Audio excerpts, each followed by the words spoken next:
20 minutos pasan de las 10 de la mañana en todo el país. Lorena Rosogaray, diputada provincial por el peronismo, ¿cómo andás? Gracias por venir. Muy buenos días, gracias Sebastián por la invitación y un saludo a la audiencia. ¿Cómo están después del 26? ¿Cómo está el peronismo? Porque la sensación es que había quedado muy golpeado después del 23. Había un nuevo clima después del 7 de septiembre en la provincia de Buenos Aires, de una campaña muy activa acá en la provincia de Entre Ríos, de encuestas que hablaban de siempre del oficialismo más arriba, pero no con esta diferencia. ¿Cómo están hoy? Y hoy estamos en un momento de mucho análisis interno. Es una de las situaciones que vivimos el sábado en esta primera reunión post-elecciones, y donde desde la humildad y desde lo que se vivió cada uno en sus departamentos, porque bueno, estuvo presente la Liga de Intendentes, legisladores nacionales y legisladores provinciales, y bueno, y cada uno pudo aportar también lo que pasó en su territorio. Y esto es un claro mensaje de que bueno, tenemos que ir a una reconstrucción y a un nuevo desafío dentro de nuestro espacio político, que hay cosas que firmemente quienes estuvieron en la representación, ¿no?, de cada uno de los votos dijeron por acá no es. Entonces entendemos, y ahora sí, tenemos una lectura desde una cuestión muy humilde de poder entender de que nos tenemos que reconfigurar fuertemente. Y eso significa pensar todo, pensar cómo van a ser los liderazgos a futuro, cómo van a ser cada uno. Bueno, esta fue una propuesta concreta que trabajamos sobre lineamientos y acciones también para poder delimitar responsabilidades de cómo vamos a pensar cada uno de los espacios de producción, de trabajo. Un tema muy sensible que nosotros sabemos porque hay estadísticas y números de cómo vamos a trabajar con el sector de la juventud. Hoy el gran porcentaje del sector de la juventud no está encontrando... El varón joven es votante de Milei, sí, en su inmensa mayoría. Sí, pero bueno, también... ¿Qué sentís que pasa ahí? El otro día escuchaba a Andrés Malamud que dividía en cuadrantes la sociedad argentina, varones y mujeres jóvenes y adultas, y él decía, bueno, si vos sacás los varones jóvenes, Massa hubiese ganado en primera vuelta, y si solo hubiesen votado los varones jóvenes, Milei gana en primera vuelta. Es decir, hay una brecha muy fuerte ahí. ¿Qué pensás que le pasó al peronismo para que ese sector de la sociedad, que son los varones jóvenes, estén tan enojados o tan distanciados del peronismo? No encuentran una identificación concreta de una proyección a futuro, básicamente. Creo que desde la juventud, lo hablo primero por hablar con el sector y después mucho que lo discutimos. Tengo un hijo de 27 años y entra en el target que estamos hablando. Sí.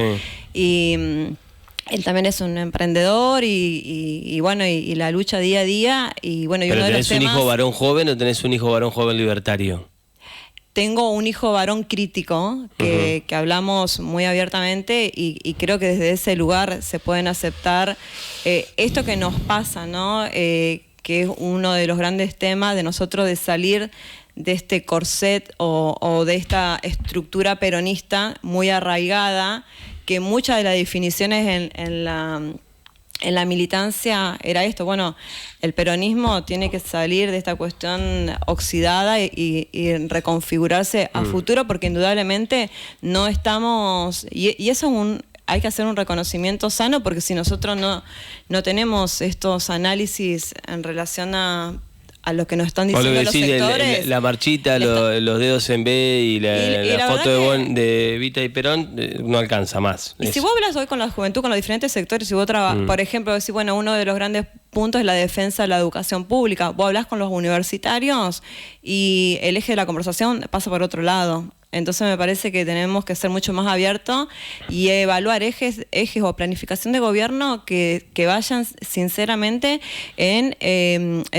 nosotros estamos en un proceso, porque de algo tenemos que entender que este voto nos dejó un significado muy grande. Y hay que entenderlo y a futuro planificar. Y eso que nos dejó es que hay cuestiones nuestras que las tenemos que, casi te podría decir, pensarla desde cero. Y eso para mí tiene mucha madurez, pero también tiene mucha humildad desde quienes están en representación de nuestro espacio, de poderlo definir así. Y ese fue uno de los temas que trabajamos este sábado en la aldea San Antonio, ¿no? Cómo cómo reconstruir el peronismo, cómo los dirigentes que tienen mucha experiencia desde qué lugar pueden aportar. ¿Hay que deskirchnerizarlo el peronismo? Es una pregunta para mí para seguirla pensando. Creo que desde la sociedad el firme mensaje es ese. No más kirchnerismo. Traigo una respuesta de la lectura de la sociedad y de ser muy activa porque, bueno, hablo con absolutamente todos los sectores. Tuvimos una reunión con todo el cooperativismo, del comercio. Sí. Hablamos un poco de la situación de lo que pasaba en el comercio local. Y hay otra realidad que ahora la voy a contar. Yo no puedo tapar el sol con la mano y negar una realidad que es la que está diciendo el pueblo. Y la realidad es esa. Ahora, vos como diputada provincial, como militante, como peronista, ¿no te preguntás por qué baila Cristina cuando pierden? ¿No hay ahí un mensaje hacia adentro de decir, che, ¿qué pasa, digamos, con nuestro espacio, que una de las representantes, después de un cachetazo electoral como el del 26, está bailando en un balcón? Me resulta incomprensible. Me resulta incomprensible de lo que viví desde lo personal. Tuvimos una campaña donde le pusimos, la verdad, que mucho compromiso. Y bueno, te lo contaba un poco fuera de aire, que me pasó eso, que llegamos después de un día que también para nosotros fue un día muy difícil, porque, no quiero ponerme en el papel de derrota, porque me parece que siempre el peronismo, las intermedias, ha tenido un poco este resultado. Pero sí, lo que te puedo decir, después podemos conversar un poco más, pero me resultó incomprensible porque no entendí desde qué lugar lo hacía. ¿A quién sentís que representa hoy, Cristina?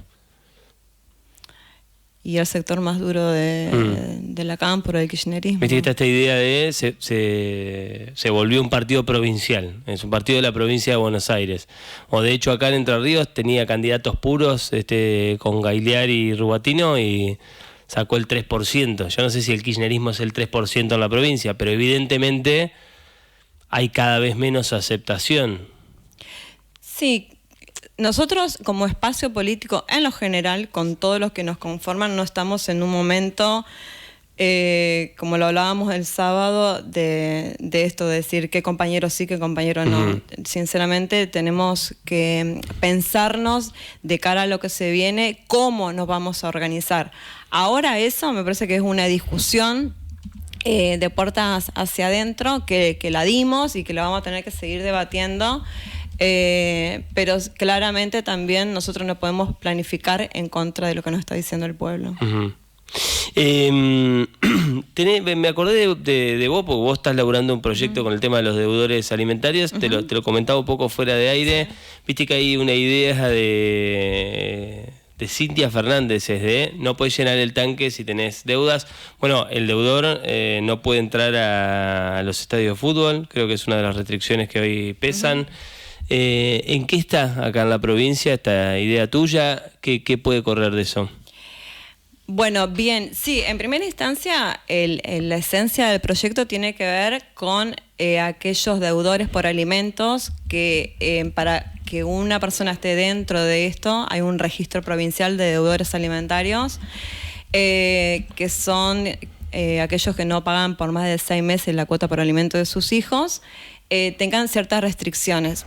Esas restricciones que se proponen en el proyecto tienen que ver principalmente con no acceder a aquellos espectáculos tanto artísticos, deportivos o salas de juego de casino que tengan que pagar una entrada. Se entiende que si vos tenés plata para poder ir a un lugar de esparcimiento, primero tiene que estar el cumplimiento de una ley, porque el pago de la cuota por alimentos está por ley.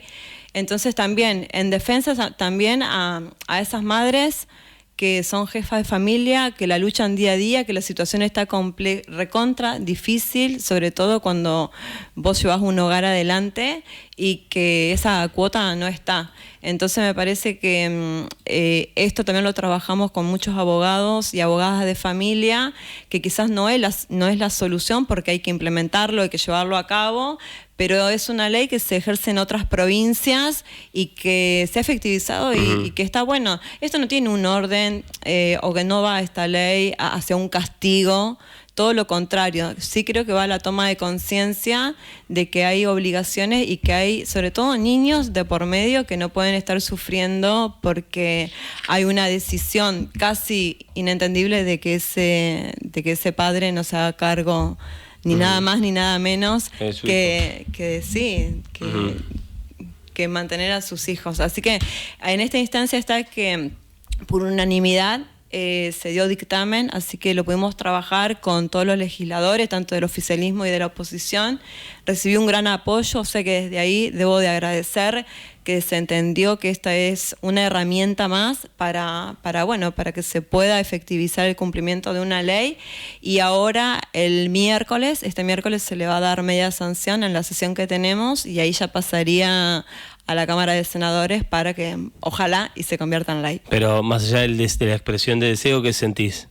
No, pues me describís el camino muy allanado con la unanimidad del dictamen. Sí, ¿imaginás que es algo que va a salir? Sí, porque incluso me reuní con quienes están a cargo del registro de deudores alimentarios de la provincia y es una necesidad que también tienen desde el Ejecutivo Provincial.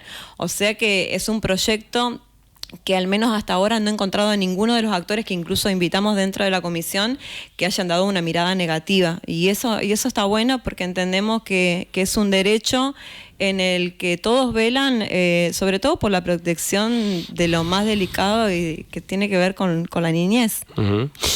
Hace algunos días entrevisté a Mauricio Colelo, hombre clave de la estructura del gobierno de la provincia, secretario de la Gobernación, y él me decía el año que viene va a ser un año de revolución de obra pública. La provincia va a invertir 350 millones de dólares en hacer obra pública. ¿Qué mirada tenés de eso? Nosotros tuvimos la presentación de todo el equipo, de los ministros. Bueno, yo acá traje la planificación de las 28 obras que están pautadas para el departamento de Gualeguaychú. Lo que sí pasa, esto es una hoja de ruta, como ellos decían, fue algo muy ejemplificador, por así decirlo, que lo dijo un funcionario. Nosotros tenemos que proyectar sobre los pájaros que tenemos en la mano y no sobre lo que están volando. Esto transmito textual de lo que dijo la presentación de un funcionario. Entonces, si vamos a este ejemplo concreto, es que nosotros estamos planificando todo este programa de obras, pero para poder ejecutarlo dependemos de un montón de temas, de esos pájaros que supuestamente dicen que todavía no lo tienen, que tienen que ver con la coparticipación, que dejó de ser automática y es discrecional del gobierno de Javier Milei, que las provincias planifican antes. En nuestro gobierno, Milei vetó esa coparticipación automática. Entonces, cuando vos haces una planificación de un proyecto de esta magnitud como es provincial y en realidad no tenés la certeza de cuánto va a ser ese proyecto, lo más certero que tenés es la toma de deuda. Desde que ingresó el gobierno de Frigerio, la provincia se endeudó 3 veces más y arrastra, obviamente, la deuda que ya tenía tomada. Entonces, lo que yo veo con dificultad hacia el futuro es que no se puede seguir gobernando y no se puede seguir planificando en base a la toma de deuda. Y eso para mí es algo muy crítico, porque creo que gran parte de la responsabilidad de todo lo que es la paralización de la obra pública, de todo lo que tiene que ver con programas de desarrollo humano, y gran porcentaje, lo digo porque cuando nosotros estábamos en el municipio tiene cierto porcentaje de su presupuesto para hacerse cargo de pequeñas obras o de algunos programas. La mayoría de los programas son a nivel provincial y a nivel nacional. Y si el gobierno de la provincia no cuenta con esa plata, porque el 85% del presupuesto provincial es para gasto fijo, te deja poco margen de planificación, al no ser que vos, como ahora y el año pasado, se tomaron 2 millonarias deuda y este año está planificado una nueva toma de deuda.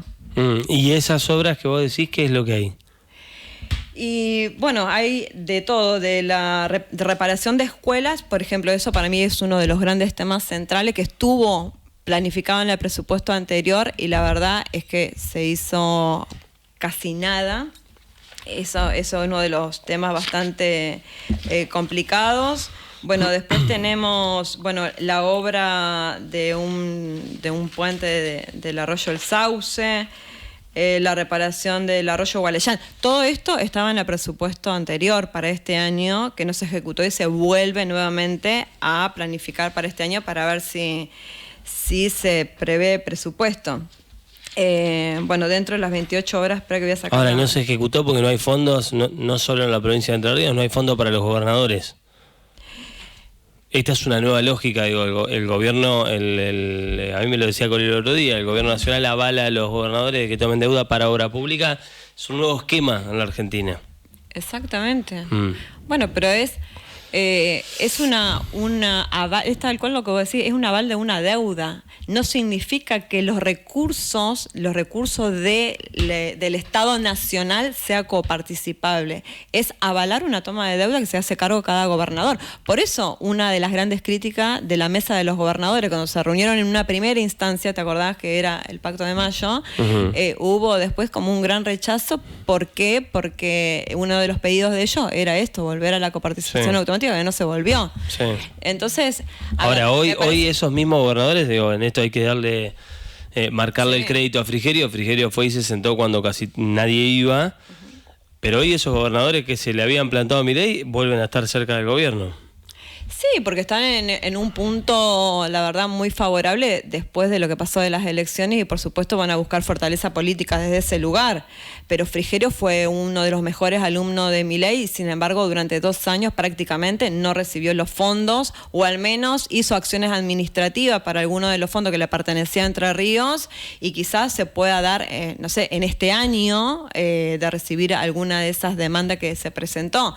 Pero la verdad que impacto directo para alguna de las planificaciones, es como que vos me preguntás acá y vos ves todas estas hojas que yo traigo acá de todas las obras y yo digo, si se llegase a hacer todo esto, sinceramente me alegraría mucho porque yo creo firmemente en que si quienes fueron votados y el pueblo eligió, hay que acompañar, no ser una oposición obturadora, pero es como que se repite, este esquema es el mismo que se repite el año pasado, el sistema de obra, pero sinceramente vos ves y se ha cumplido en un menor porcentaje que te diría a un 10%. Entonces, vuelta otra vez en este presupuesto a marcar todas las obras. Ojalá que se encuentre todos los recursos, pero los recursos, yo no lo veo que la solución estructural sea seguir endeudando a los entrerrianos. No va por ahí el camino. Yo creo que tenemos que seguir exigiendo a Milei que la coparticipación es una ley. No entiendo por qué no se lucha cada uno de los gobernadores con los derechos que cada uno de los habitantes del territorio argentino necesita. Pero bueno, eso es un tema para entrar más en profundidad y para analizar más el presupuesto, pero algunas cosas me resulta bastante difícil decir, bueno, está bien, si esto como... Si vos vas y acompañás lo que yo te digo, si tus gobernadores van a aceptar y van a acompañar tal ley, bueno, ahí, extendemos un poco la coparticipación. Si no, entonces que se está gobernando por castigo. Bueno, no es la primera vez en la Argentina, ¿no?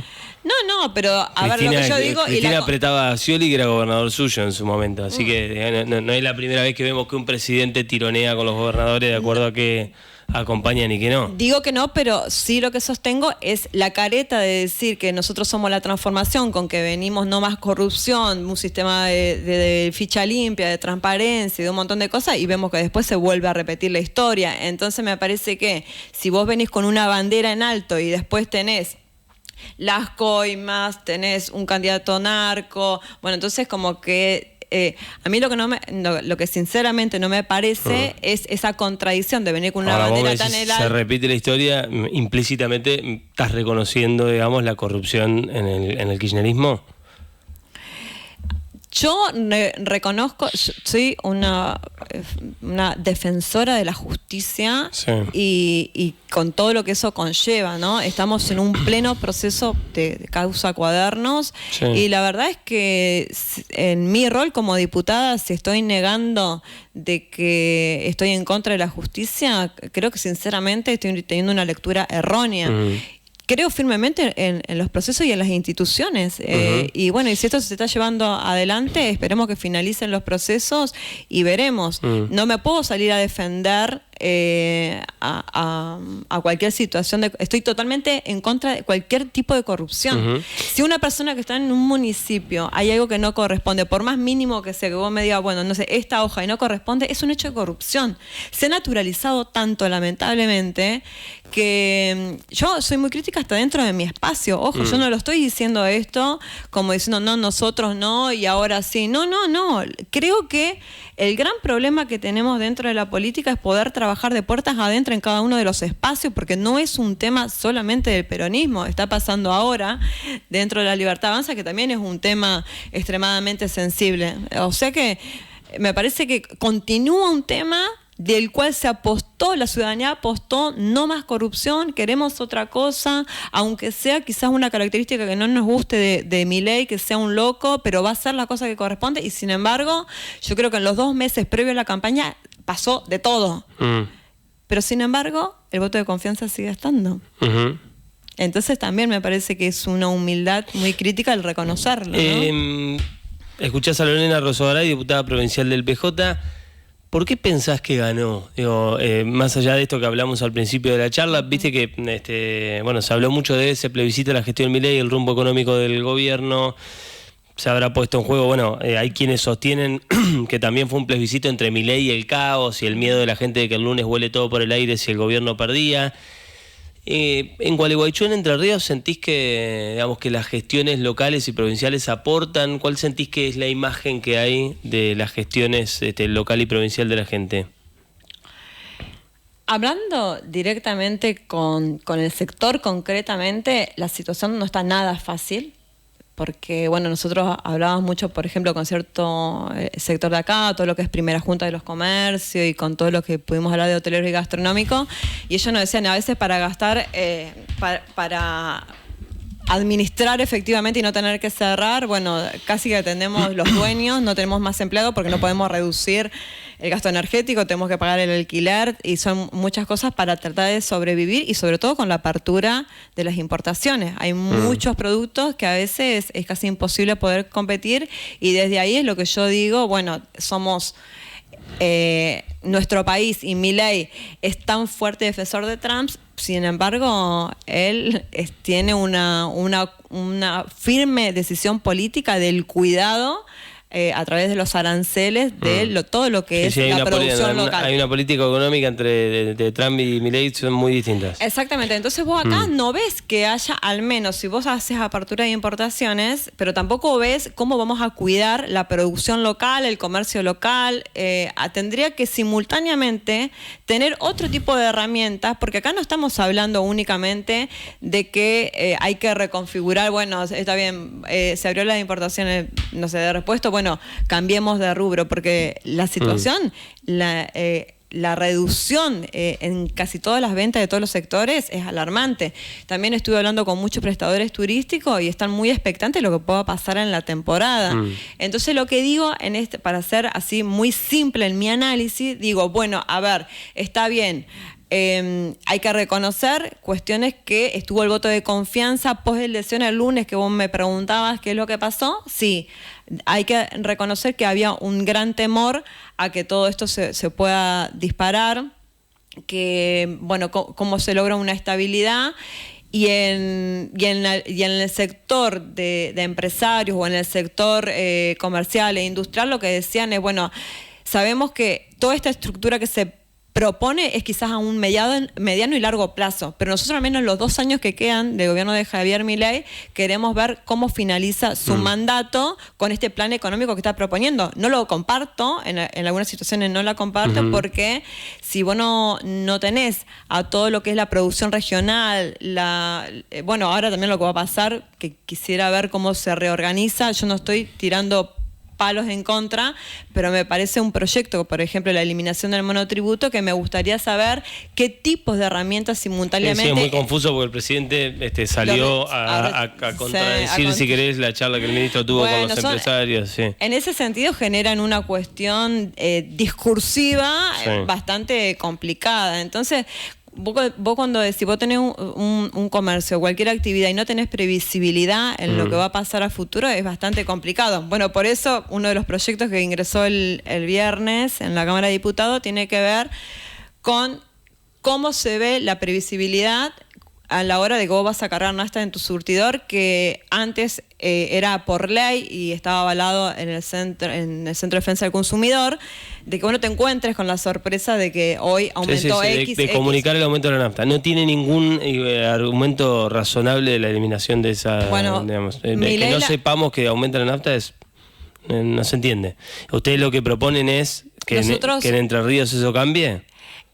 Primero, sí, lo que proponemos es que 72 horas previo al aumento de precios se pueda informar en la cartelería de las estaciones de servicio, porque el precio del combustible es un formador de precio en casi todo, tanto de transporte, absolutamente todo, y no puede ser que haya leyes que se tengan que informar de cuestiones de la canasta básica y que se haya derogado, el presidente Milei haya derogado esto, ¿no? Entonces vemos que detrás de esto sí hay otros intereses que por algo no se quiere que se informe. Te vuelvo un poquito al plano local. Vos fuiste parte de la gestión de Martí Piaggio, fuiste viceintendente, estuviste en producción. Hace algunos días estuvo el intendente acá y valoró mucho el tema de la planta asfáltica y él decía... Yo no sé qué pasaba antes, digamos, y qué pasaba con el asfaltado de las calles. Seguro que con la planta asfáltica no, porque era un desastre. Y es algo que nosotros logramos hacer y ordenamos un municipio que estaba totalmente desordenado. ¿Vos qué mirada tenés de eso? A vos como parte de la gestión anterior, ¿qué te genera? Me genera que los vecinos ven hechos. Más allá de lo que yo pueda llegar a defender hoy y estar 2 horas contándote todo lo que hicimos durante 8 años. Y cuando habla de la planta asfáltica, también hay que hablar con números y qué es lo que pasó. Nosotros sabemos que el estado de las calles de Gualeguaychú es uno de los temas principales que teníamos que abordar y se pensó con un programa específico de cordón cuneta, de organización con los vecinos. Y ahora lo de la planta asfáltica también no es que el municipio propuso un programa diferente, se organiza por consorcio, por contribución por mejoras. El vecino termina pagando ese asfalto que quizás la organización puede ser en la producción, en la planta que se trasladó y que quizás se mejoraron las condiciones. Yo eso no lo voy a negar, quizás se encontró esa vuelta, pero después, llegado al hecho concreto, no es que el vecino... hubo un gobierno que dijo, yo voy a asfaltar todas las calles y va a tener un sistema distinto al anterior. El sistema distinto para acceder es el mismo. Ahora, esta idea a mí me lo decía, no sé si lo hablé con el intendente, con algunos de sus funcionarios, esto de con la mitad de la gente, con la mitad del gabinete que tenía Piaggio, se siguen haciendo las cosas y se hacen más cosas que en la gestión anterior. Y yo te diría que al menos, hablando por los hechos, en 2 años de gestión, tomando los años que ellos van, casi 2 años, el nivel de obra pública y la transformación en los espacios públicos está a la vista. Yo no sé qué otra, porque no lo he visto, quizás desconozco o haya estado en algún barrio que lo hayan hecho y no lo vi, pero nosotros a esta altura, Sebastián, teníamos la modificación de todos los espacios públicos de Costanera, teníamos proyectos de obra de la planta de tratamiento de efluente, teníamos proyectos también de raíz, porque ahora se habla como que hay cuestiones que son de maquillaje y hay cuestiones de obras estructurales. Y la verdad que a mí no me parece que cada gobierno empiece a hacer de cero una ciudad. Una ciudad se planifica y hay proyectos como ahora. Gualeguaychú tiene 12 grandes obras paralizadas y eso, el compromiso es que la continúe el gobierno siguiente, porque muchas veces la planificación no se hace en un mandato de 4 años. Entonces también tener la madurez Porque si no es como que el que ingresa, es muy difícil si uno no tiene una planificación de gobierno a largo plazo. Si el que ingresa y toma este gobierno, todo lo que está mal, bueno, le vamos a poner una bomba y vamos a hacer todo nuevo a partir de ahora, entonces es muy difícil que una ciudad pueda seguir creciendo cuando son proyectos viables, cuando son proyectos que generan producción hacia adelante. Bueno, yo no entiendo, por ejemplo, ahora Plaza de Agua que está cerrada, ¿por qué los espacios públicos se cierran? Sinceramente hay un montón de cuestiones que quizás me faltaría más información para no faltar a la verdad de lo que pienso. Hay muchos espacios que nosotros creíamos firmemente que todo en relación al turismo y al acompañamiento de la economía local tenía que ser público-privado firme, pero nosotros lo que vemos es que hay un gran acompañamiento en la habilitación de las fiestas que se vienen, como fue Expomoto, que estuvo en el municipio, pero que lo gestionó prácticamente un privado. No fue... Bueno, es una idea del gobierno distinta a la que tenían ustedes. Sí, es totalmente distinta. Por eso a mí me parece que cuando empieza... Yo no sé si las personas que nos están escuchando del otro lado, el interés está en que nosotros sigamos pasándonos la factura de cuánto hiciste vos, cuánto no hiciste vos. Claramente no han podido hacer obra hasta ahora. Porque es un contexto distinto, ¿no? El intendente habló mucho de orden y gestión, de transparencia a la hora de llevar adelante los procesos y de, bueno, nosotros nos lleva un tiempo y de hecho me lo dijo a mí hace algunos días y volvió a hacer hincapié en eso. Nosotros dijimos orden y gestión y lo seguimos sosteniendo, orden y gestión. Y es la manera en la que se llegó, bueno, él dice a la planta asfáltica, va a hacer las cosas que se están haciendo con recursos propios, dice Davico. Sí. Pero que ojalá que en estos 2 años que se concrete. Hasta ahora se necesita ver un poquito más que orden y gestión. Y cuando hablan de orden y gestión, ¿a qué se refiere? Porque yo sinceramente, de todo lo que está en los medios de comunicación y en algunas denuncias, por ejemplo, orden y gestión, cuando vos ves la contratación directa, por ejemplo, yo no sé qué dijo el secretario de gobierno en relación a estas denuncias que hay. ¿Se cumplió con la ordenanza de contratos? Esto es una cuestión, bueno, que cuando hablamos de transparencia, a mí lo que me molesta mucho cuando vienen con la bandera de ficha limpia, de transparencia y demás, y vos ves después un montón de irregularidades que están a la vista, como pasó de favoritismo, que se dan en ciertas cooperativas porque son familiares o no. Y eso lo digo porque el viernes estuve reunido con un montón de cooperativas y uno de los temas que me decían es que, bueno, son pocos los trabajos que se le dan a la cooperativa, por lo general es de servicio, pero que también el sistema de distribución no entienden cómo se hace. Y después sale esta otra nota de que se da... bueno, un familiar, esta contratación millonaria. Y bueno, yo sinceramente no tengo el documento acá para decirte, che, hubo una irregularidad. Estoy hablando por lo que sale en los medios de comunicación, pero si es así es gravísimo, ¿no? Entonces, si estamos hablando de que no queremos gobiernos transparentes, queremos ordenar, que es el lema de este gobierno municipal, y vos te encontrás con ese tipo de acciones, y bueno, sinceramente, por lo mínimo veo una gran contradicción. Ahora, hay menos obra pública en todo el país. No es un tema, bueno, pero hoy. Sí. Es una decisión política que está alineado a Davico, Frigerio y Milei. Son socios políticos y que indudablemente sostienen lo mismo.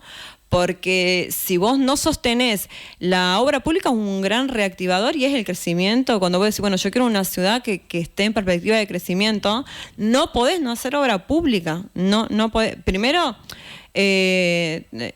son cuestiones base, pero si vos ves que por más de que entiendo que hay una gran amistad de Davico con Milei y demás, pero bueno, si esas cuestiones no se ven concretas, es como que queda en una cuestión de vínculos de amistad.